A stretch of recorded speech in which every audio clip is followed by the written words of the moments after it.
అందరికీ praise the lord.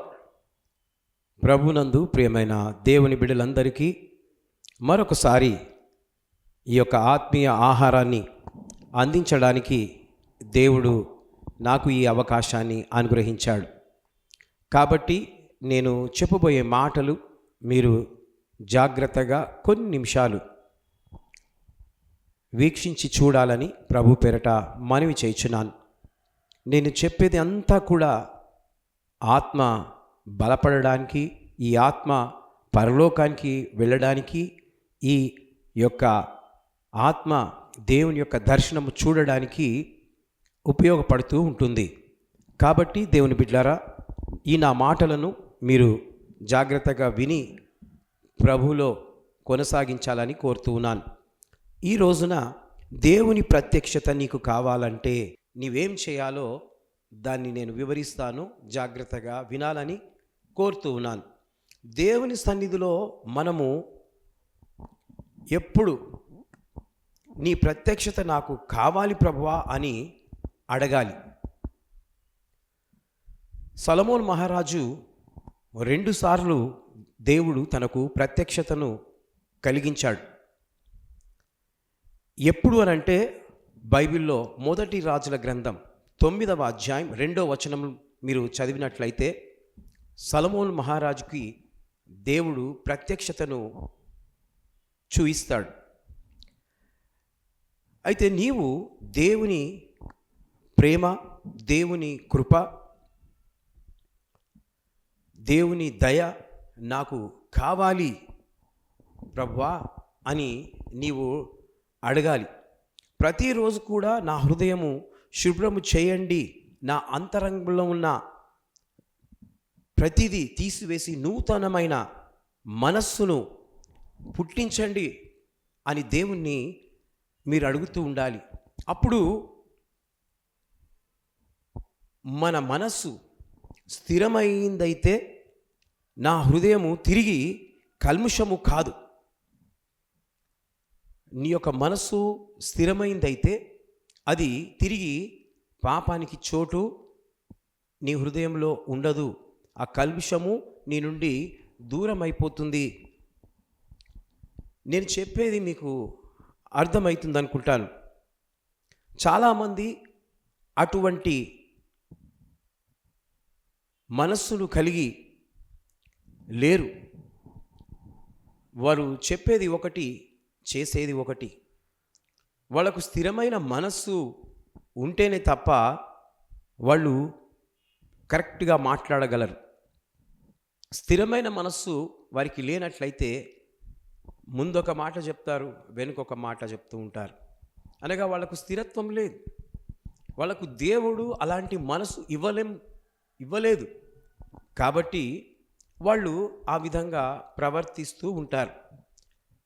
ఎప్పుడైతే మనము యేసు ప్రభు వారి యొక్క పాద సన్నిధికి వచ్చి ప్రార్థన చేస్తూ ఆయన ప్రత్యక్షతను అడుగుతామో అప్పుడు దేవుడు మరి ప్రత్యక్షతను కలిగిస్తాడు. బైబిల్లో చాలామంది ప్రవక్తలకు దేవుడు ప్రత్యక్షతను కలిగించాడు, అనగా దర్శనాన్ని దేవుడు చూయించాడు. ఈరోజు దర్శనం లేకుండా చాలామంది వారి వారి స్వంత దారులను చూసుకుంటూ ఉన్నారు. కనుక ప్రియమైనటువంటి దేవుని బిడ్డలారా, ఈ రోజున దేవుడు నీవు నిలకడగా మాటల యందు ఉండాలి అని మాట్లాడుతున్నాడు. ప్రవర్తన యందు ఉండాలి. దేని యందు స్థిరముగా ఉండలేరో అది దేవుణ్ణి మనము అడగాలి. దేవుడు వారికి అనుగ్రహిస్తాడు. కాబట్టి దేవునికి స్తోత్రం కలుగునుగాక. నా మనస్సు దేవుని ప్రత్యక్షత అనేటట్లు వంటిదిగా నాకు దయచేయు ప్రభువా అని దేవుణ్ణి అడగాలి. నా హృదయము స్థిరమైందిగా ఉండేటట్లు నాకు నీ కృపను దయచేయి ప్రభువా అని దేవుణ్ణి అడగాలి. దేవునికి స్తోత్రం కలుగునుగాక. నా యందు శుద్ధ హృదయము దయచేయు ప్రభువా అని దేవుణ్ణి అడగాలి మనం. అదే ప్రకారము నా మనస్సు స్థిరమైందిగా ఉంచుము ప్రభువా. దేవుని అడిగితేనే తప్ప మన మనస్సు స్థిరంగా ఉంటుంది. లేకపోతే అటు ఇటు గాలికి ఊగినట్లు ఊగిపోతూ ఉంటుంది. కనుక ప్రియమైనటువంటి దేవుని బిడ్డరా, ఆ విధంగా ఉండకుండా దేవునికి ప్రార్థన మీరు చేయాలని కోరుతున్నాను. నీకు స్థిరత్వం లేకపోతే ప్రత్యక్షత దొరకదు. దేవుని ప్రత్యక్షత నీకు కలిగినప్పుడల్లా నీ హృదయము శుద్ధి చేసుకుంటూ ఉంటావు. నిజమే దేవుని బిడ్డలారా, దేవుని ప్రత్యక్షత నీకు కలగాలి అని అంటే ఏం చేయాలి? నీవు దేవుని వాక్యమును చదవాలి. దేవుని వాక్యమును నీవు చదివితే అద్దములో ముఖము ఏ విధంగా చూసుకుంటావో ఆ విధంగా నీ యొక్క పాప జీవితము, కల్ముషము, స్థిరత్వము అన్నీ తేటగా కనబడుతూ ఉంటాయి. కాబట్టి వాక్యాన్ని చదవాలి. అప్పుడు దేవుని యొక్క ప్రత్యక్షత నీకు లభిస్తూ ఉంటుంది.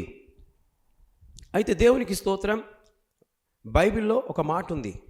ఏమనుందంటే, యేసుక్రీస్తు ప్రత్యక్షమైనప్పుడు మీకు మెప్పుయు ఘనతయు మహిమయు కలుగుటకు కారణమగును. 1 పేతురు 1 అధ్యాయం 7వ వచనంలో వ్రాయబడి ఉన్నది. దేవుని బిడ్డలా, దేవుని యొక్క ప్రత్యక్షత నీలో ఉంటే ఏమవుతుందంట? నీకు మెప్పు కలుగుతుందంట, ఘనత వస్తుందంట, దేవుని యొక్క మహిమ నీలో ఉంటుంది.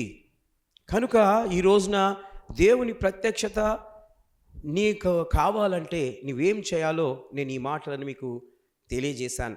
కాబట్టి మీరు జాగ్రత్తగా ఈ మాటలను మీ హృదయంలో భద్రపరచుకొని దేవుని యొక్క ప్రత్యక్షత మీరు కలిగి ఉండాలని ఈ మాటలు చెప్తూ ముగిస్తున్నాను. దేవుడి మాటలను దీవించి ఆశీర్వదించునుగాక. May God bless you.